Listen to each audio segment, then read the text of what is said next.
So charitable. Oh, yeah. They always look after their members. Yeah.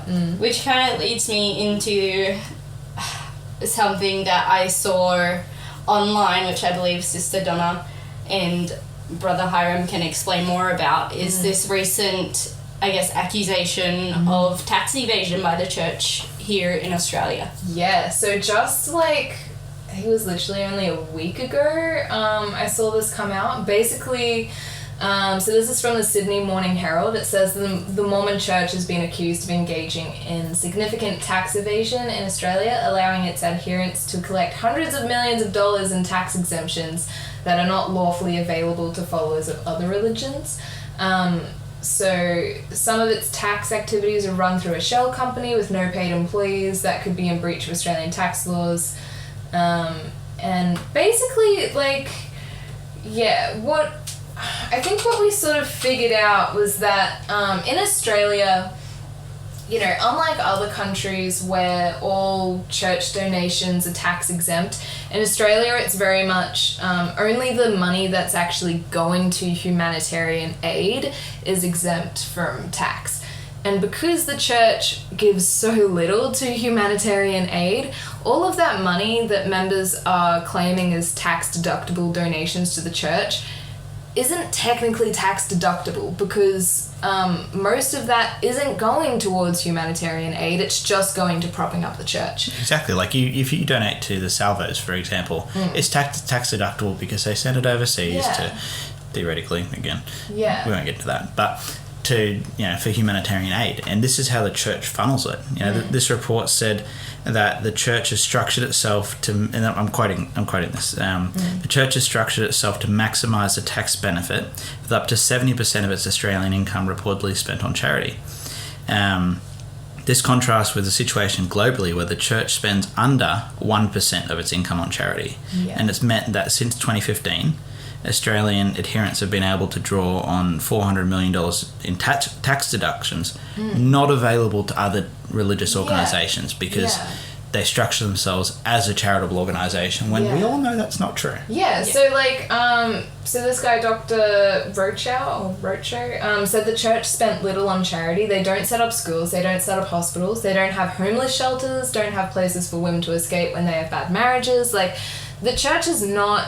I mean, in Australia, you know, this claim that they're trying to make it look like they're spending 70% of what they're getting from the members on charity, and that's just not true. Like, I live here, I don't see the church really doing much. I mean, occasionally you might have, like, the helping hands, like, people help out in the flooding, but it's literally like this token effort. It's mostly just missionaries that have nothing better to do. And it's just like the nappies, you know. It's not the church that's providing it. They're coercing the members to give that as service.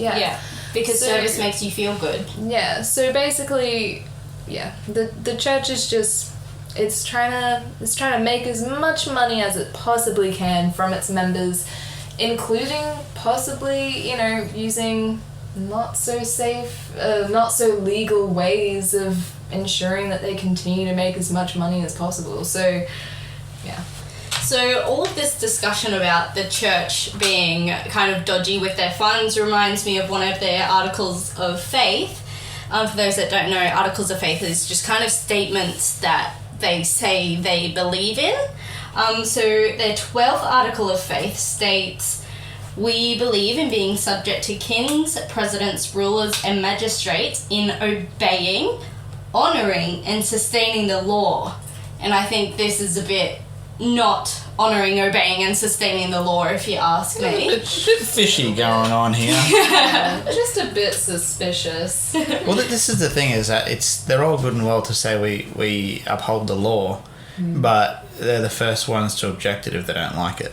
Yeah, exactly, because they are following God's law and that puts them above the mortal law, apparently, to do whatever they feel. Yep, that's it. Yeah, so that kind of leaves me on to the next discussion.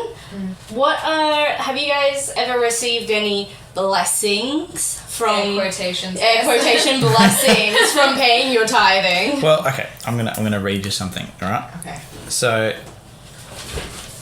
I'll summarise it. So essentially, on the church website, talking about tithing, it says it's a blessing to pay tithing. Yeah. So of course I've had the blessing because I've been able to pay my tithing. I love being able to give my money to the church who doesn't give me anything in return. Like, it makes me feel so happy.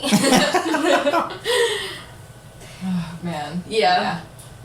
So, I think I probably, you know what I should do? I should probably bring in my journal sometime, because I'm pretty sure, like, because I've been pretty good at, like, journaling, especially while I was in the church, because it's something that they encourage, and I'm pretty sure in there I've written a few times where I was like, you know, I'm so glad I pay my tithing because God has looked after us, and, like, you know, we've always been able to afford our bills and do this and that. And I think one of the things I'm kind of realizing a lot now after coming out of the church is that I attributed so much of, like, my success, you know, to God and to Him blessing me and ensuring that everything was okay, instead of recognizing the fact that, like, you know, it was me and, you know, my husband who were working hard and who were actually being smart with our money. And instead of, like, I was giving all of this credit to God, I'm like, you know, there's no way I could have possibly done this myself.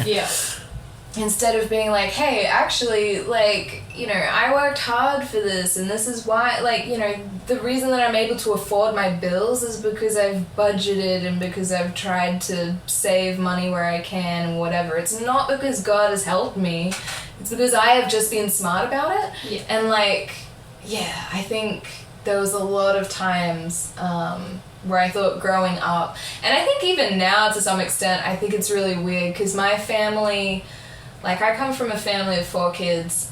My dad didn't work full-time. Like, he only worked part-time, a pretty, like, low-level job as well. So we weren't making a lot of money. My mum didn't work. We got a lot of, like, government support. But, like, it seemed, like, miraculous to me that my family was somehow able to support us 4 kids. And, like, I do remember us, like, you know, we weren't wealthy, but we also still had everything we needed. And I remember, you know, my family attributing that to us paying tithing, because essentially they tell you in the church, like, the blessings of paying tithing is that, you know, if you pay this money to God, He will look after you financially. He'll make sure that you can still afford all of your expenses and whatever. So anytime, you know, it seemed, like a miracle that I was able to pay for something, I'm like, oh my gosh, thank you, God. Like, I'm so glad I paid that money to you and now you're looking after me. Whereas, like, if I hadn't paid that money,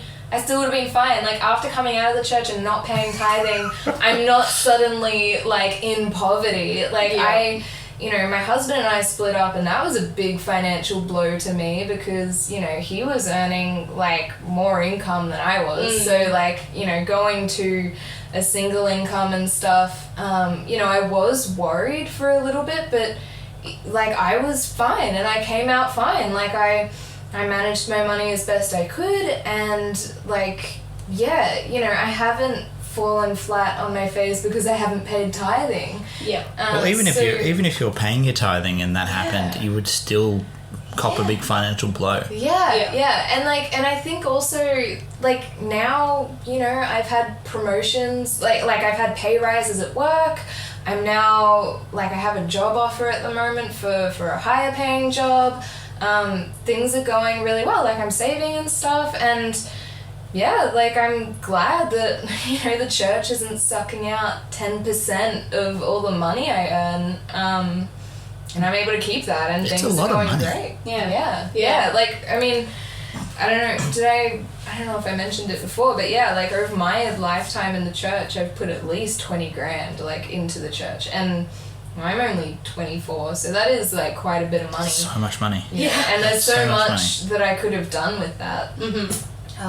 But so I'm really, really glad to not have to deal with that expense anymore. Yeah, exactly. I remember, leaving the church, and at this point, I'm, like, a little bit frustrated at myself because when I was like 14, my dad was paying me $20 to go clean his office and do his invoicing, and I wasn't paying my tithing, and I was looking for a better job, like a adult job, a real job. Yeah. And my dad being like, have you paid your tithing? And I was like, oh no. And so he was like, I encourage you to pay your tithing, and I know that you will be blessed. And so I was like, okay, $2 a week. Yeah, so then I caught up on my tithing, and then the next day I think I got a call like, hey, you have a job.